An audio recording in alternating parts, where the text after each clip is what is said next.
Iran అమెరికాల యుద్ధం 17వ రోజుకు చేరుకుంది. ఇరాన్ను నాశనం చేశాం, అన్ని విధాలుగా ఓడించేశాం ఆ దేశాన్ని అని చెప్పి ట్రంప్ ప్రకటిస్తున్న పరిస్థితి. కానీ ఇరాన్ మాత్రం ధీటుగా జవాబిస్తూనే ఉంది, పోరాడుతూనే ఉంది. ఇరాన్కు మద్దతుగా హౌతీలు కూడా ప్రజెంట్ రంగంలోకి దిగిన పరిస్థితి. సో యుద్ధం 17 రోజులుగా కొనసాగుతోంది. లేటెస్ట్ వార్ అప్డేట్స్ ఏంటి ఎంజీ రావు గారు? ఎస్ అండి, ఈరోజు యుద్ధం 17వ రోజులోకి ఎంటర్ అవ్వడం. ఫిబ్రవరి 28వ తారీఖున మొదలైన ఇటు Iran, Israel, United states of America యుద్ధం 3వ వారంలోకి ఎంటర్ అవ్వడం. ప్రపంచం అంతా అనుకుంటుంది ఎప్పుడు యుద్ధం ఆగాలి, ఎప్పుడు యుద్ధం ఆగాలి. కానీ ఇప్పుడు యుద్ధం ఇక్కడ రిలెంట్లెస్గా కొనసాగుతుంది. ఈ యుద్ధం ఇప్పుడు ఆగే పరిస్థితి ఇక్కడ కొనసాగడం లేదు. ఎందుకంటే గత 24 గంటలు, ఇప్పుడు 17వ రోజులో గత 24 గంటల్లో యుద్ధాన్ని మనం పరిశీలించినట్లయితే ఈ యుద్ధం ఆగుతుంది అనడానికి ఎటువంటి సూచిక కూడా అక్కడ కనపడడం లేదు. ఎందుకంటే ఇటు పక్కన IRGC, Islamic Republican Guards Corps of Iran చాలా డిటర్మైన్ అయి ఉందన్నమాట, యుద్ధాన్ని కొనసాగించాల్సిందే అన్నట్టు. ఇటువైపు డొనాల్డ్ ట్రంప్ కూడా శాంతి చర్చలు అంటూనే తన యొక్క కొత్త వ్యూహాలను అమలు జరుపుతున్నాడు. దీనికి తగ్గట్టు ఇరాన్ వ్యూహాలు అమలు జరుపుకుంటుంది. కాబట్టి ప్రస్తుతం ఒక రకంగా డైలాగ్ అని వినపడుతున్న రెండు పక్కల కూడా సర్వనాశనం వైపు దృష్టి పెడుతున్నారు. ఏదో ఒక డిసైసివ్ విన్ అనేది, అంటే ఏదో ఒక పార్టీ ఓడిపోయేదాకా యుద్ధం కొనసాగాలి అన్నట్టు అక్కడ యుద్ధ రంగం ఉంది, యుద్ధ క్షేత్రం ఉంది. కానీ వెస్ట్ ఏషియా దాటి ఈ యుద్ధం ప్రపంచమంతా దాని ట్రెమోర్స్, దాని భూకంప తీవ్రత, అంటే ఒక చోట భూకంపం వస్తే అక్కడే ఉండదండి. ఇప్పుడు ప్రపంచీకరణ యుగంలో ఈ యుద్ధం జరిగేది వెస్ట్ ఏషియాలో, ఇరాన్, ఇజ్రాయెల్, అమెరికాల మధ్య. కానీ ప్రపంచం అంతా దీని విపత్తుని ఎదుర్కొంటుంది. గ్యాసు, ఆయిల్ రేటు, దాని నుంచి ద్రవ్యోల్బణం, దాని నుంచి వంట నూనెలు, దాని నుంచి క్రాష్ అవ్వడం, గోల్డ్ మార్కెట్ అని, తర్వాత డాలర్ వాల్యూ అని, రూపీ వాల్యూలని, ద్రవ్యోల్బణాలు, ఇంటర్నేషనల్ ట్రేడ్ ఆగిపోవడం, ఈ విధంగా ప్రతి రంగం మీదకి ఈ ప్రభావం వెళ్ళిపోయింది ఇప్పుడు అనేది చెప్పొచ్చు. ఇంక్లూడ్ అక్కడ మైగ్రేషన్ అనేది కూడా స్టార్ట్ అయింది. ఇరాన్లోంచి ఈ వెస్ట్ ఏషియా నుంచి అవుట్ మైగ్రేషన్ కూడా స్టార్ట్ అయింది. అంటే ప్రపంచం మీద యుద్ధ ప్రభావం చాలా తీవ్రమైన స్థాయికి వెళ్ళిపోయింది. ఇప్పుడు గత 24 గంటలు, ఈ 17వ రోజు యుద్ధంలో ఈ గత 24 గంటల్లో ఈ యుద్ధ క్షేత్రం అక్కడ ఎలా ఉంది అని పరిశీలిస్తే, మొట్టమొదటిగా ఇజ్రాయెల్, అమెరికాలు కలిసి ఇరాన్ దగ్గర ఎలా అటాక్ చేసినాయి చూడాలి. ముఖ్యంగా ఇరాన్ గత 24 గంటల కాస్త ముందు ఏంటంటే కర్గ్ ఐలాండ్, అంటే ఇరాన్కి ఆయువు పట్టు, దాని ఆయిల్ ఇండస్ట్రీకి కేంద్రం. అసలు ఇరాన్ అంటేనే ఆయిల్ ఇండస్ట్రీకి ప్రధానమైన కర్గ్ ఐలాండ్ మీద అటాక్ చేయడం, ఆయిల్ అసెట్స్ని ఏమీ చేయకుండా కేవలం మిలిటరీ అసెట్స్ని అమెరికా పేల్చేయడం అనమాట. అంటే ఏంటి, చాలా ప్రిసిషన్ గైడెడ్ మోబ్ బాంబర్స్ అది ఉపయోగించింది, B-2 స్పిరిట్ బాంబర్స్ ద్వారా. దాని ద్వారా ఏంటి, కర్గ్ని టోటల్గా తన స్వాధీనంలో తీసుకోవడానికి యుఎస్ ప్రయత్నిస్తుంది అని మనం చెప్పొచ్చు. దాని తర్వాత గత 24 గంటల్లో చూస్తే ఇరాన్లోని ఒక సిరజ్ అనే ఒక నగరాన్ని భయంకరంగా అటాక్ చేసినట్టు తెలుస్తుంది. సిరజ్తో పాటు ఇస్ఫహాన్, అక్కడ అణు రియాక్టర్ కూడా ఉంటుంది, అది ఒక మహానగరం కూడా ఇరాన్లో. ఈ ఇస్ఫహాను, షిరాజ్ అనే నగరాలని అటాక్ చేయడం. ఇక్కడ ఏంటంటే ముఖ్యంగా ఇండస్ట్రియల్ సిటీస్ని అటాక్ చేశారు, తర్వాత ఇన్ఫ్రాస్ట్రక్చర్ని అటాక్ చేశారు. ఇస్ఫహాన్ అయితే అణు క్షేత్రాన్ని అటాక్ చేయడం జరిగింది. ఇక్కడ వందలాది మంది చనిపోవడం జరిగింది ఇప్పుడు ఇరాన్లో అని తెలుస్తుంది.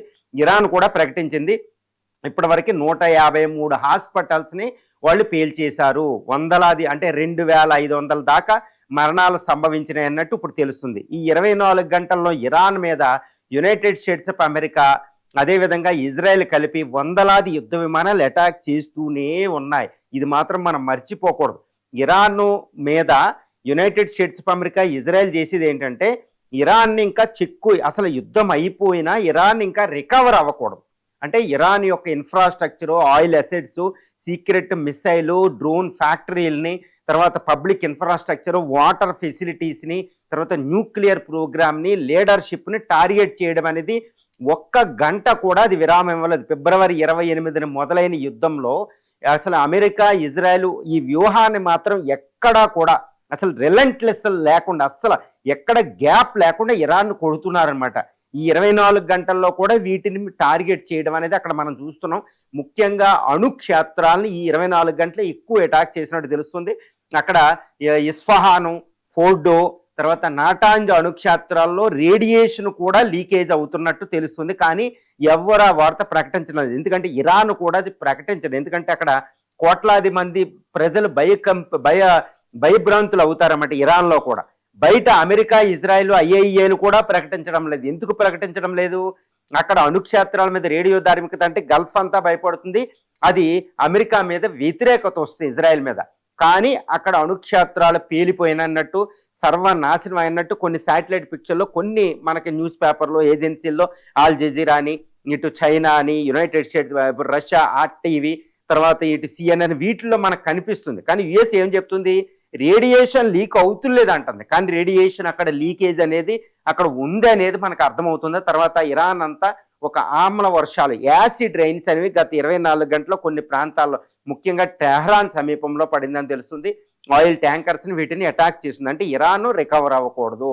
అంటే ఆ నవనాడులు చెతకొడితే మళ్ళీ ఎవరైతే లెగలేరో ఆ విధంగా ఇరాన్ కొడుతున్నారు. అంటే ఇరాన్ని నాశనం దిక్కుగా వాళ్ళు వెళుతున్నారు, ఒక వ్యూహాత్మకంగా వెళుతున్నారు అన్నమాట. ఇక ఇరాన్ నుంచి ప్రతిఘటన ఎలా ఉంది? ఫిబ్రవరి 28 నుంచి అది ప్రతిఘటించినట్టే ఈ 17వ గత 24 గంటల్లో కూడా ఇరాన్ ఈ ప్రతిఘటన పరాకాష్ఠకు తీసుకెళ్ళింది. ఎందుకంటే ఈ సెజిల్ అనే ఒక డాన్సింగ్ మిసైల్ ఒకటి ఉంటుందండి. దీన్ని డూమ్స్డే మిసైల్ అంటారు. ఇరాన్ చేతిలో ఒక ప్రళయకాల మిసైల్. ఇది ఆగడం అనేది ఎవరికి కాదు, ఆపడం అనేది ఐరన్ డోమ్ ఫెయిల్యూర్. అంటే ఐరన్ డోమ్ని కౌంటర్ చేసుకుంటూనే తయారు చేసిన ఒక మిసైలే సెజిల్ మిసైల్. ఈ డాన్సింగ్ మిసైల్ని టెల్ అవీవ్ మీద ప్రయోగించడం జరిగింది. అది డాన్సింగ్ చేసుకున్నట్టు మాన్యూవరబిలిటీ, ఆకాశంలోకి వెళ్ళి అది స్పేస్లో నుంచి ఇజ్రాయెల్ కొట్టిన విధానం, అక్కడ విజువల్స్ ఎక్కువ వచ్చి ఇజ్రాయెల్ అంతా భయభ్రాంతులకు గురైంది. అక్కడ చాలా అంటే సెంట్రల్ టెల్ అవీవ్లో అది పడినట్టు తెలుస్తుంది అనమాట. అది 1 టన్ను వార్ హెడ్ అని పేలుడు పదార్థాలను పట్టుకెళ్ళగద్ది. అది కొత్త అస్త్రాన్ని బయటికి తీసింది. ఇంకా ఖుర్రం షాహర్ అనేది ప్రయోగించలేదు, సెజ్జిల్ని బయటికి తీసింది. అంటే ఇక మేము కొత్త ఆయుధాలు ఇంకా మా దగ్గర ఉన్నాయని ఇరాన్ చెప్తుంది. దీంతో పాటు రియాద్ మీద అటాక్ చేయడం, రియాద్ అంటే సౌదీ అరేబియా క్యాపిటల్ మీద, ఈ సౌదీ అరేబియా క్యాపిటల్తో పాటు ఇక యుఏఈ మీద మాత్రం ఇంకా విపరీతమైన దాడి చేయడం జరిగింది. ఎన్నో డ్రోన్లు, బాలిస్టిక్ మిసైల్స్ అక్కడ ప్రయోగించింది. అంటే ఏంటి, గల్ఫ్ కంట్రీస్ మీద అటాక్ చేస్తూనే ఉంది. యుఎస్ ఎయిర్ బేస్ల మీద వాటి మీద అటాకులు చేస్తూనే ఉంది. ఇజ్రాయెల్ మీద అతి తీవ్రమైన అటాక్ చేయడం జరిగింది. ఇక ఈ హౌతీస్ కూడా రంగంలోకి వచ్చి బాబ్ ఎల్ మనాబ్ని మేము క్లోజ్ చేస్తామన్నట్టు సూయజ్ కెనాల్ వీటికి సంబంధించి వాళ్ళు రంగంలోకి బయటకు వచ్చారు. వీళ్ళు కూడా అటు ఇజ్రాయెల్ మీద క్షిపణులు ప్రయోగించడం జరిగింది. దీంతో పాటు ఇటు ఇరాక్లో ఉన్న షియా ఉగ్రవాదులు వాళ్ళు బయటికి రావడం, అంటే ఇరాన్ తన యొక్క ప్రాక్సీస్ అని పిలవబడే వాళ్ళు కూడా యుద్ధంలోకి రావడం అనేది మనం ఇక్కడ చూస్తున్నాం అనమాట. దీంతో పాటు ఈ హిజ్బుల్లా లెబనాన్లోని హిజ్బుల్లా కూడా ఎంటర్ అయింది. ఇది ఎక్కువగా ఇజ్రాయెల్ని టార్గెట్ చేసుకుంటూ అటాక్ చేస్తుంది. తర్వాత అమెరికా సరౌండింగ్లో ఉన్న ఇరాక్ బేసిస్ని అటాక్ చేస్తుంది. సో హిజ్బుల్లాని టార్గెట్ చేస్తూ లెబనాన్ మీద ఇజ్రాయెల్ చేసే దాడి సామాన్యంగా లేదని తెలుస్తుంది. ఇక 24 గంటల్లో యుద్ధాన్ని పరిశీలించినట్లయితే ఇరాన్ నుంచి మొట్టమొదటిగా పీపుల్ అవుట్ మైగ్రేట్ అవుతున్నారు. పక్కనున్న దేశాలు Turkey, Azerbaijan, Armenia, తుర్క్మెనిస్తాను, Pakistan, Afghanistan, ఈ దేశాలకి లక్షలాది మంది వలస వెళ్ళిపోతున్నారు. సెక్యూరిటీ ప్రాబ్లం, అమెరికా దాడులు తట్టుకోలేక. సో దీన్ని ఆపడం ఎవరి తరం కాదు. అంటే ఏదైనా ఒక యుద్ధం వస్తే యుద్ధ ఫలితాల్లో ఒకటి ఏంటంటే అవుట్ మైగ్రేషన్ అవడం. ఈ అవుట్ మైగ్రేషన్ ఇరాన్ నుంచి బయటకు వెళ్తున్నారు. ఈవెన్ ఇజ్రాయెల్ నుంచి కూడా చాలా మంది ఈవెన్ హైలీ రిచ్ ధనవంతులు అమెరికా, యూరోప్లకు వెళుతున్నారని తెలుస్తుంది. ఎందుకంటే అమెరికా ఇప్పుడు ఇరాన్ చేసే మిసైల్ అటాక్ వల్ల అందరికీ భయం ఉంది. ఈవెన్ ఇజ్రాయెల్ నుంచి ఇటు ఇరాన్ నుంచి అవుట్ మైగ్రేషన్ స్టార్ట్ అవ్వడం, వలసలు వెళ్ళడం అనేది ఈ యుద్ధంలో ఈ 17వ రోజుల సుదీర్ఘంగా, అంటే ఇట్స్ ఏ కాన్స్పిక్యుయస్ అనమాట. అది మనం పూర్తిగా మనం అక్కడ చూడొచ్చు. దీంతో పాటు ఇరాన్కి సంబంధించి గత 24 గంటల ఇరాన్ ఏమంటుంది, మేము మా కండిషన్స్ నెరవేరిస్తే మేము పీస్ డిస్కషన్కి రెడీగా ఉన్నాం అని పిలుపు. అమెరికా ఏమంటుంది, మేము పీస్ డిస్కషన్కి రెడీ అంటూనే యుద్ధం అంటున్నాయి. అంటే పీస్ అంటే ప్రజలకి, ప్రపంచంలోని వేరే దేశాలకి చెప్పుకోవడానికి మేము పీస్కి రెడీగా ఉన్నాం అంటున్నారు. కానీ వీళ్ళు యుద్ధం మీదే దృష్టి పెడుతున్నారు. తర్వాత ఈ హర్మూజ్ స్ట్రైట్ కేంద్రంగానే యుద్ధం అంతా కొనసాగుతుంది. అమెరికా వీక్నెస్ ఏంటంటే ఈ హర్మూజ్ స్ట్రైట్, ఇరాన్ బలం హర్మూజ్ స్ట్రైట్. ఇరాన్ ఏంటంటే కొన్ని దేశాలకు ఓపెన్ చేసి దాన్ని ఇంకా క్లోజ్లోనే ఉంచింది. ఎందుకంటే దాన్నే బార్గెనింగ్గా చేస్తుంది డిప్లొమాటిక్గా. కాబట్టి అమెరికా అధ్యక్షుడు ఒక పెద్ద పిలుపు ఇవ్వడం జరిగింది. 7 దేశాలను ఆయన రిక్వెస్ట్ చేసినట్టు తెలుస్తుంది. హర్మూజ్ స్ట్రైట్లో ఈ మైన్ అంటే ల్యాండ్ మైన్ లేయింగ్ వెహికల్స్ నాశనం చేసి అక్కడ హర్మూజ్ స్ట్రైట్ను ఓపెన్ చేయడానికి అందరూ మనం మూకుమ్మడి దాడి చేస్తామంటూ హర్మూజ్ అలయన్స్కి ఆయన పిలిపివ్వడం జరిగింది. దీనికి ఇటు సౌత్ కొరియా, అదేవిధంగా జపాను, ఫ్రాన్సు, బ్రిటన్, ఈ దేశాలతో పాటు అమెరికా, కొన్ని దేశాలు కలిసి దాన్ని అటాక్ చేసి ఇంక్లూడ్ గల్ఫ్ కంట్రీస్, ముఖ్యంగా సౌదీ అరేబియా నేతృత్వంలోని జీసీసీ కంట్రీస్ సంయుక్తంగా ఈ హర్మూజ్ స్ట్రైట్ మీద ప్లాన్ చేస్తున్నారు ఒక దాడికి. అదే విధంగా ఇరాన్ నుంచి దాన్ని విముక్తం చెందితే ఇంక ఇరాన్ మీద దృష్టి పెట్టడానికి అనమాట. అంటే ఏంటి, యుద్ధం ప్రస్తుతం ఆగే పరిస్థితి ఎక్కడా కొనసాగడం లేదు. యుద్ధం ఒక బీభత్స స్థితికి వెళ్ళిపోయింది. అంటే నేను ఎప్పుడు చెప్తూ ఉంటాను అనమాట, ఒక్కసారి యుద్ధంలో మొదలవుతే పగలు కార్పణ్యాలే తప్పితే దాన్ని శాంతించే గుణాలు చాలా తక్కువ ఉంటాయి అనమాట. యుద్ధంలో చాలా తీవ్రంగా ఉంటాయి. ఇప్పుడు మహాభారత యుద్ధం చూడండి, ఫస్ట్ రోజు చక్కగా సూర్యోదయం అవగానే యుద్ధాన్ని ముగిస్తారు. కానీ యుద్ధం ముగిసే కొంది ఇంకా సూర్యోదయాలు సూర్యాస్తమయాలు ఉండదు, అందరూ వైలేట్ చేస్తారు. ఎవరిని ఎలా చంపుతారో కూడా తెలియదు, వెనకాల వచ్చి పొడుస్తూ ఉంటారు. ఏదో అభిమన్యుడు పొడిచినట్టు చాలా దారుణమే జరుగుతాయి అనమాట. ఈ యుద్ధం కూడా ఏంటంటే మానవ హక్కుల ఉల్లంఘన ఎక్కడికి వెళ్ళిపోయినాయి అంటే ఈవెన్ వాటర్ ఫెసిలిటీస్ని, హాస్పిటల్స్ని, స్కూల్స్ని అటాక్ చేసుకునే దశకి వెళ్ళిపోయినాయి. లీడర్స్ని అటాక్ చేసి, అంటే ఇక జాలి దయ ఇవి ఉండవు అనమాట. ఎంతసేపు పగా ప్రతీకారాలు. ఇటు యుఎస్ ట్రంప్ నుంచి అదే విధంగా ఉంది, ఇరాన్ నుంచి అదే విధంగా ఉంది. మిగిలిన victims, entire global economy is being shaked అనమాట.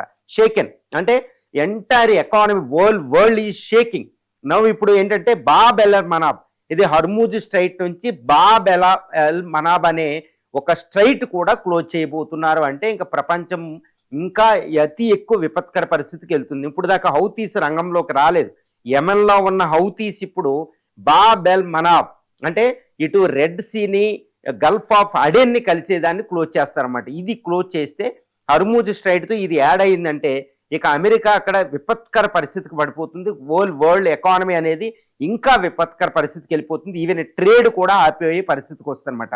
అంటే నెక్స్ట్ స్టెప్కి ఇరాన్ వెళ్తుంది. అంటే 17వ వారంలో ఇరాన్ నెక్స్ట్ స్టేజ్కి వెళ్తుంది. తన అస్త్రాలన్నీ బయటకు తీయలేదు. కాబట్టి ఈ 17 రోజులు యుద్ధాన్ని గమనించినట్టయితే ఏ దేశానిది పై చేయి అంటే ఇప్పటి వరకు ఏంటంటే ఇరాన్దే పై చేయి. ఎందుకంటే ప్రతిఘటించగలుగుతుంది. అదేంటంటే క్యాపిచ్యులేట్ అంటే అది లొంగలేదు, సరెండర్ అవ్వలేదు. తన శక్తిని కూడగట్టుకుంటూనే, శక్తిని చాలా జాగ్రత్తగా వాడుతూనే అది ప్రతిఘటిస్తుంది. కానీ యుఎస్ పతనం అయ్యిందని చెప్పలేం. ఎందుకంటే that is the United states of America, great power అండి అది. దాని దగ్గర పవర్స్ ఉంటాయి. కాబట్టి వ్యూహంలో లోపమే, అంతేకాని అమెరికా ఓడినట్టు కాదు. ఇక్కడ ఎవ్వరు ఆ అంచనాకి వెళ్ళకూడదు. ఇజ్రాయెల్ అనే ఇబ్బంది పడుతుంది, యుఎస్ ఇబ్బంది పడవలసిన అవసరం లేదు. కాకపోతే గ్లోబల్ ఎకానమీ ఇబ్బంది పడితే దాని మీద బాధ్యతలు ఉంటాయి. కాబట్టి ఇరాన్ ఆ వీక్నెస్ని అది వాడుతుంది అంతే. కాబట్టి రెండు పార్టీలు అలాగనే, కానీ ఎక్కువ నష్టపోయిన దేశం మాత్రం ఇరానే. కాబట్టి ఇరాన్ తన శక్తిని, మిసైల్ డ్రోన్ పవర్ని కాపాడుకుని ఈ అమెరికాకి ప్రతిఘటించినంత కాలం అది ఉంటుంది, లేదా అది పెద్ద ప్రమాదంలో పడిపోతుంది. కానీ ఇరాన్కి ఆ శక్తి ఉంది, వెనకాల చైనా రష్యాల సపోర్ట్ కూడా ఉంది. కాబట్టి ఇరాన్ ఎంతైనా ప్రతిఘటించే శక్తి అక్కడ ఉంది. కాబట్టి 17 రోజులు యుద్ధం తర్వాత యుద్ధం కొనసాగడమే కానీ ఆపడం అనేది ఉండే పరిస్థితి ఇక్కడ లేదు. కాకపోతే బ్యాక్గ్రౌండ్లో ట్రాక్ 2 లెవెల్లో ట్రాక్ 2 డిప్లొమసీ అని కొనసాగుతుంది. డిస్కషన్స్ అయితే ఆర్ ఆన్, అంటే అవి కొనసాగుతున్నాయి. కాబట్టి అక్కడ ఏమన్నా రే ఆఫ్ హోప్, ఏదైనా ఒక మిరాకిల్ జరిగి యుద్ధం ఉంటేనే ఆగిద్ది, కానీ ఆగే పరిస్థితి అయితే ఇక్కడ కనపడడంలా.